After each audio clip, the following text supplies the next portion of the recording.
Hi. Are you frustrated by living a life without a life purpose? And, one way to know if you're doing that is you might feel like you're working your butt off for yourself or those around you, and yet something's still missing, and you're going through the day and going through the motions day to day and still not feeling fulfilled or complete or with that sense of inner peace. Well, the antidote to the day-to-day working your butt off, not feeling fulfilled is practice a purpose-first living. Practice purpose-first living. What purpose-first living is, it means aligning your life with your true calling. Now, in order to explain what a true calling is, I want to do it in the least woo-hoo way as possible for you. So I want to start by talking about what a true calling is not, because often true callings are confused with something specific, because a true calling is not a specific job. It's not, my true calling is to be a dancer, my true calling is to be a teacher or a nutritionalist. And your true calling is not a specific role. A true calling, and this might push back, by the way, before I even continue this might push back on some of the things you've been believing. And so if you're having a visceral reaction, I hope you take a breath, take a listen, and start with the beginner's mindset, Shoshin. Because a true calling is also not a role. Right? A true calling isn't, well, I'm a mom, that's my calling. A true calling isn't, well, I'm a husband, that's not a true calling. A true calling is not, I'm a leader at work. That's not a true calling. It might feel good, but it's not what's considered a true calling. A true calling also is not something you create. So a true calling is not, I wrote a book, or I'm creating a new technology, or created a new technology. Or your true calling is not to solve an unsolved mystery. Wow, that's a lot of what it's not. So what the heck is a true calling? Well, now we'll just go to what it takes to find a true calling, to define what a true calling is. A true calling, well, to look at your values. Look at your values. Look at what's most important to you, because it's so easy to overlook what's of value to you, what's most important to you, because it comes to you so darn naturally.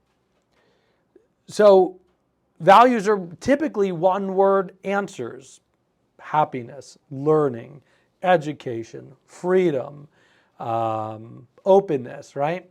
So if you're not sure what some of those words are, just look at what grabs your attention when you walk into a bookstore or switch aimlessly through TV. What's appealing to you? What really makes you turn your head? And ask yourself, what about this intrigues me so much? You can also spot your values by what has you sweating through the bed sheets, as I call it. Sweating through the bed sheets is when you're in an experience, whether personally or professionally, that it's so out of alignment with what's important to you and what you value that some of you may sweat through the bed sheets or stay up at night. And ask yourself, what about this scenario has me staying up? Is it because I'm not being listened to? There's no equality. There's no equity. There's no listening. There's no perspective in this situation. Your life purpose is the combination of your values. Your true calling is the combination of your values that you live day in and day out, typically unconsciously.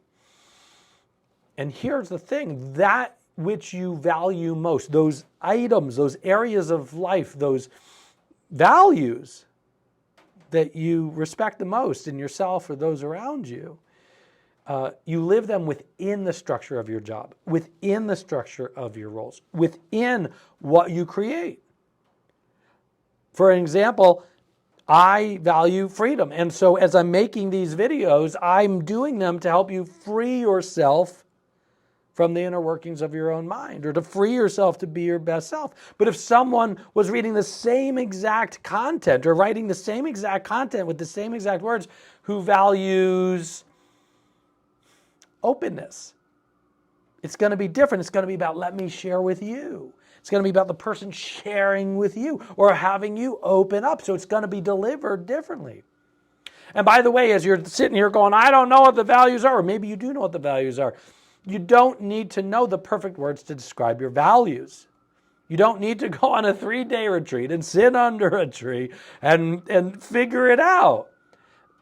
Your values, it's okay if you pick different words to describe your values over the course of your life, because as you mature, as you grow, you're going to find better ways or more strong ways or more apropos ways to describe your values.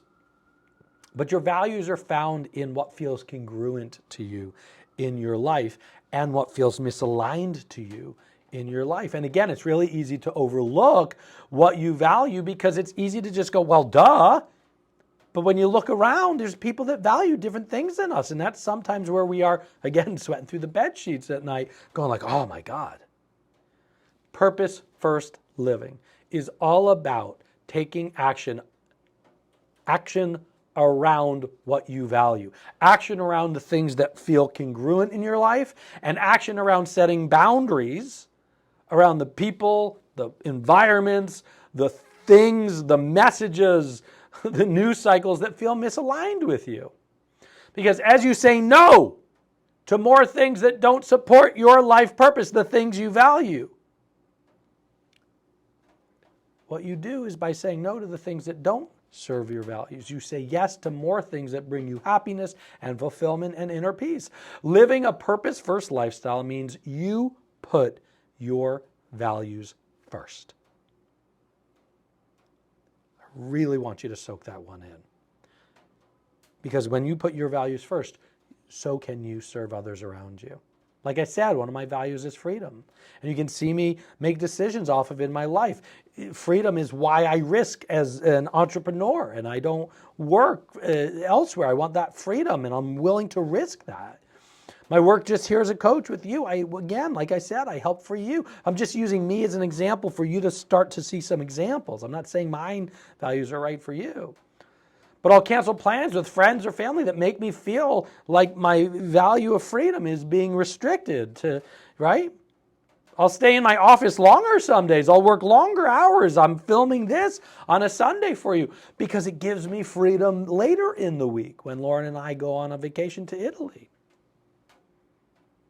Right? I'll even exit or modify romantic, professional, personal relationships that I feel my value of freedom or honesty or openness or humor are being compromised. So let's bring it back to you because, again, I'm sharing my example for you to maybe see yourself in a little bit of my purpose-first living. Living a purpose-first lifestyle can feel hard at first, especially for anyone who identifies as a HSP, a highly sensitive person, or an empath, because we're setting boundaries around people, places, things. But the payoffs as an empath are huge, or anyone, it's huge. Making decisions when you live a purpose-first lifestyle becomes easier because you have a compass that guides you. Oh, that's not north. Let's get north. Disappointing people becomes easier because you go, okay, that doesn't serve my purpose-first lifestyle. Decisions in day-to-day life are driven by your values instead of driven by people-pleasing or toxic false positivity. Oh, it's going to get better. They're going to change. That's toxic positivity. So here's your coaching moment for you, okay? I'm going to give you some coaching. You can see how fast this works. 1, in the comment section or journal or direct message me or send me an email, michael@thelegacyofyou.com. What important values do you know are in your life? What's important to you? What are those values? They're typically one-word answers. Again, I used the example of freedom for you, myself before. Other ones for me are play, honesty, growth, openness, humor. Don't think about it. Don't go for progress, not perfection. You could get words that better describe it later. Now, my question is, what or who in your life is congruent with those values? What's in alignment with those values? Type that out or journal that out. Because I bet those things feel right and fulfilling, like time is rich, like Spanish hot chocolate. Because they already are aligning with your purpose-first lifestyle. Now, here's where it's tough, and maybe you don't want to share this one as publicly, so you just journal it or send it to me privately. Now, what or who in your life is currently misaligned with those values?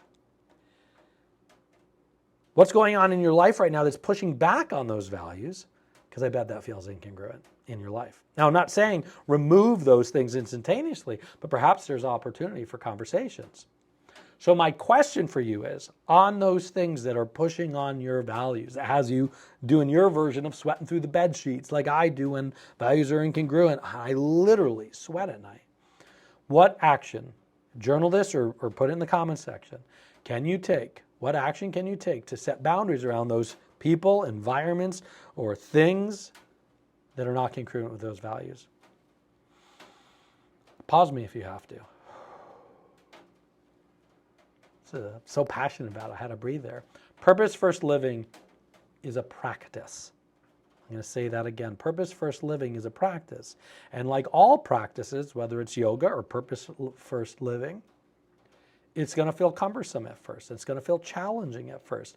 But you deserve a life on your terms. You deserve inner peace. You deserve fulfillment. And that's why I'm here in your life. So if you want more information of what it looks like to explore these topics with me or another coach on my team or in group coaching programs that I run, follow me now or send me a message and I'll get back to you, or a member of mine will get back to you. Shall the coaching time we just had together help set you free to live the highest version of yourself through purpose first living? Mahalo, my friends.